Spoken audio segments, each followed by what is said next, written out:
Hey fam. So I wanted to do a quick story time with Mallory. I was talking to one of the wonderful people who I've met, um, another BCBA, also a business owner. She's fantastic. And I have come to be someone who this is part of what I do, but I talked to her a lot about different things, and she brought up something to me that was so vividly my experience, and I wish someone had told me about when I was a new or younger BCBA, that she was struggling with one of her staff. And so I wanted to share it here with you. And that's the concept of your entire identity and all of your needs needing to be met by your employer, and your whole identity being about your work persona. So let's talk about how to know if that's happening for you, right? So sometimes when work becomes our everything, right? Even if it's really well intentioned, or really if it's super duper values driven, it can become overbalanced in our life. And that often leads to, if something goes wrong or something isn't perceived the way that we, want it to be going correctly, then we start feeling like the job or the employer needs to be the one to fix it for us, right? Because that's the only part of our life. And so then we start hyper fixating on the things that are going wrong, or our employer not meeting all of our needs. And then our job becomes dissatisfying when it wasn't before, right? And it might have not become dissatisfying had we had the opportunity to lean into the other parts of our lives too, right? Now, I am not going to say that a shitty boss or a toxic work environment is something that we need to tolerate, right?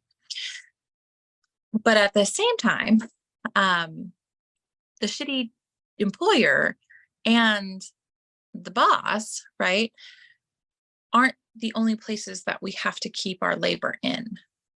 And sometimes we end up being stuck with something and we try to fix it.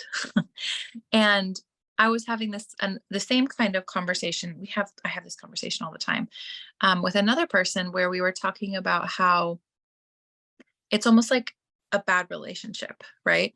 If you're wanting to fix your partner, that's probably not the best aim when it comes to being in a relationship, right?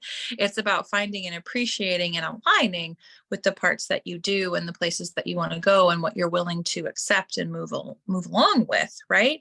And so the same thing can be true for a job, but part of it is that we have to know ourselves and give ourselves what we need. And this is where self-care and burnout work comes in hard, right? Because we can't rely on something that we're misaligned with, or even something that we're aligned with, to be our whole life. Your work is never meant to be your whole life. And I really wish someone would have told me this. When I was a newer BCBA and I didn't feel completely satisfied from my work, I felt like there was something wrong with my work. At first, I thought it was me that there was something wrong with. And let's be honest, there was. But then I kind of turned to my employer and decided that it was their responsibility for me to love my life. And if I didn't love my life, right, and there was any parts of my job that were dissatisfying, then it needed to be fixed. And what do we know about relationships and trying to fix, right? It's not always going to be the thing. Now, there's definitely ways where we can set boundaries. There's ways that we can give our feedback and our input. We also have to acknowledge when there's misalignment, right? And it's scary to switch jobs. It's really uncomfortable when you crave stability and safety. But it's your responsibility to create and find or relate to stuff the way that you want to, right?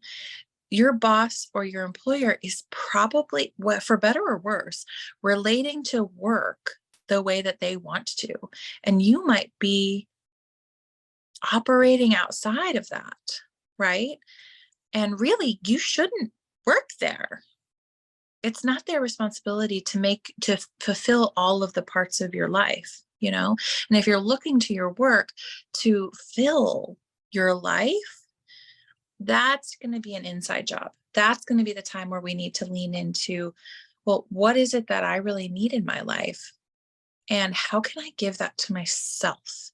You know, because a lot of the times when we have a really wonderful self-care practice, when we're aware of our burnout cycles, when we're practicing our psychological flexibility, right? Act plug.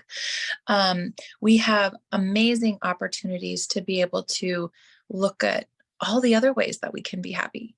And that tends to make life a little bit more satisfying, or the things that are, you know, maybe borderline satisfying, a little bit more workable. And that's really what it's about, is this workable or is this unworkable?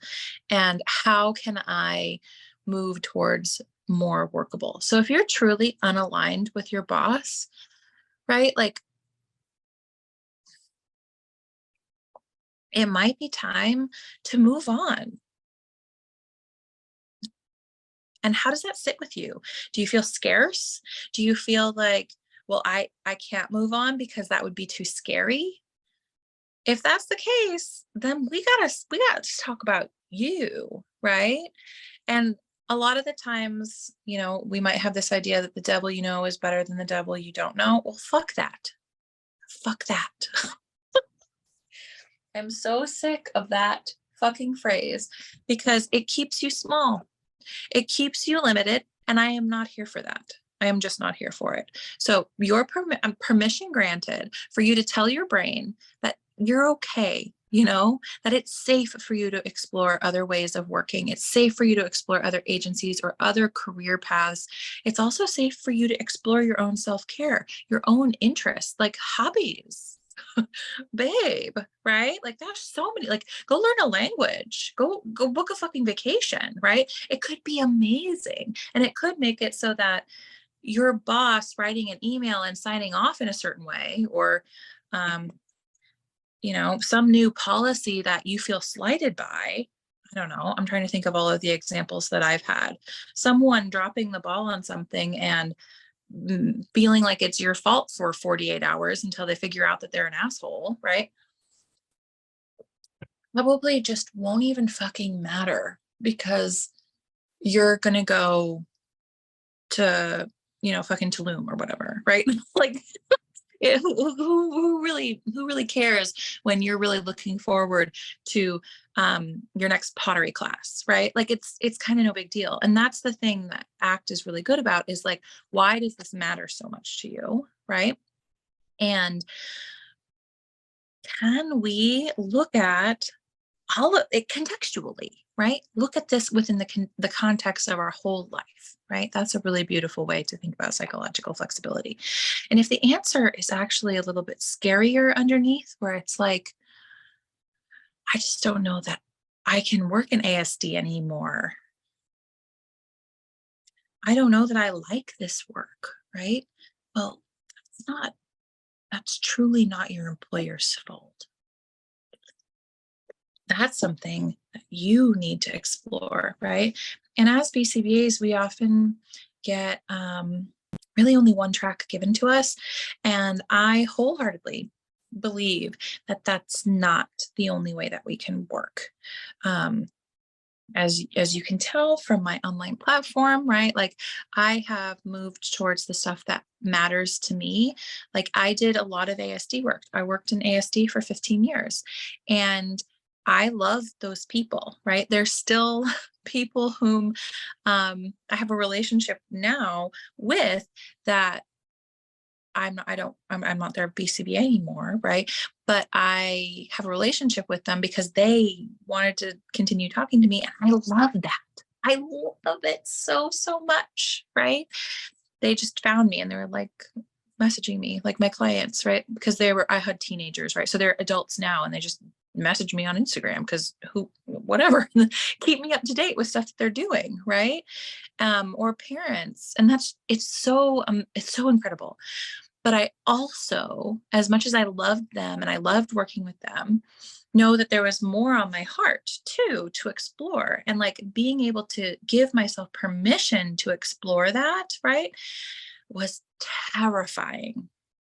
I'm not going to lie to you. It was terrifying. And then past the permission and taking action on it was so scary. But I have learned through ACT that when you find the scary excited, right, where you're like, I want to do this, but it's so scary, that's when you're right in the sweet spot, just right in the sweet spot. And so, can we give you permission to explore your way of doing ABA if truly autism's not for you anymore?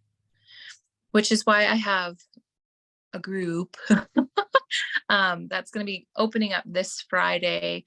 And it'll be, staying open for more of a rolling enrollment. So whenever you might watch this video, it might be cool for you to take a peek on my link tree via Instagram. My same handle, Mindfully Mallory, is called Burnt Out BCBA to Balance Business Owner, where we work on your burnout, we work on your workplace trauma, and we also find and cultivate what you're passionate about to build your online transition or side business in ABA your way, right?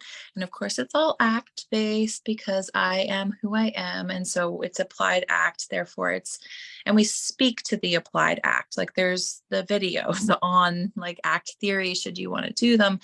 So that way we can also get you fluent while you're practicing it, while doing something important to you, right? I've got, people who've started up a CEU business, people who have started up a supervision business, a life coaching business, a wellness or a nutrition or a fitness coaching business, parent coaching, even yoga and sound healing, and a whole bunch of other stuff where they have been able to take their ABA skills, right? Add in a dash of values-based marketing, right? And learning how to business as a skill. But really, it's about mindset and all of the fears that are going on, all of the self-identities around how life should be, how it shouldn't be, who's supposed to do what for you, how you want to live versus what you're in right now, and the dissatisfaction versus the desire, And so it's a 6-month mentorship group coaching program where we have got 26 modules. So I really mean 6 months. 26 modules in addition to a whole bunch of skill building bonuses, ACT bonuses and exercises, a Facebook community, all sorts of stuff. I'll go ahead and pop the link down below for you to go ahead and take a peek if you're interested in that, because my goal here on my platform is to be able to help BCBAs figure out how to take their ABA and use it, because I truly believe in the power of ABA, but I don't think ABA needs to be synonymous with ASD. It can be, that can be a really beautiful way to do it. But those companies right now are needing transformation, right? But that doesn't necessarily mean you have to do the transforming or that your employer has the same vision as you, right? Because at the end of the day, they make those decisions and then you're the one left in the cold. If you don't align to what they want, like they're the employer, they get to decide whom they work with, so that way their vision is brought forward, right? And if your vision just straight up doesn't match that, right, and you're not getting your needs met, well, baby, we got to work on that, right? And it's not necessarily someone else's responsibility to make that happen for you. And that's a hard, uncomfortable truth that I had to face for myself. And I wish someone would have told me that earlier. And it's one of the reasons why I'm driven to make the platform that I have to be able to support people in the way that I do. Right. And I've got plenty of other things. But my first, if any of that's interesting to you, go check on all the things, like click. But also check out the rest of my YouTube. Go check out the free Hexaflex videos. Go check out some of the meditations and the ACT exercises. See what this feels like for you and do them, right? Start applying it directly to you. So that way you can start confronting your own fears and thoughts, because really at the end of the day, all of those thoughts that's all they are. They're not actual hard and fast truths. You could find evidence against them if you start looking, right? Relational frame theory, roughly, this is a big simplification of it, but it roughly is about that truth is relative to the experiencer, to their learning history, right? But it's not always universal. So your truth that your brain is telling you about your work, your life, what's possible and not possible for you, is only true because you find the evidence to prove it so. If you thought another thought, you can also find the evidence to prove it so. And wouldn't that be something? Okay. So I hope that was helpful for you. I know sometimes I'm a wee bit rambly, but if you dig this, go ahead and hit the like button. It helps me out a lot. Hit the subscribe if you enjoyed this, and send this to someone who it might, if you hit the subscribe button, if you want to see more like this, and send this to someone who might enjoy it too. Thank you so much. I appreciate you. And it's been an honor to be a part of your journey. Bye.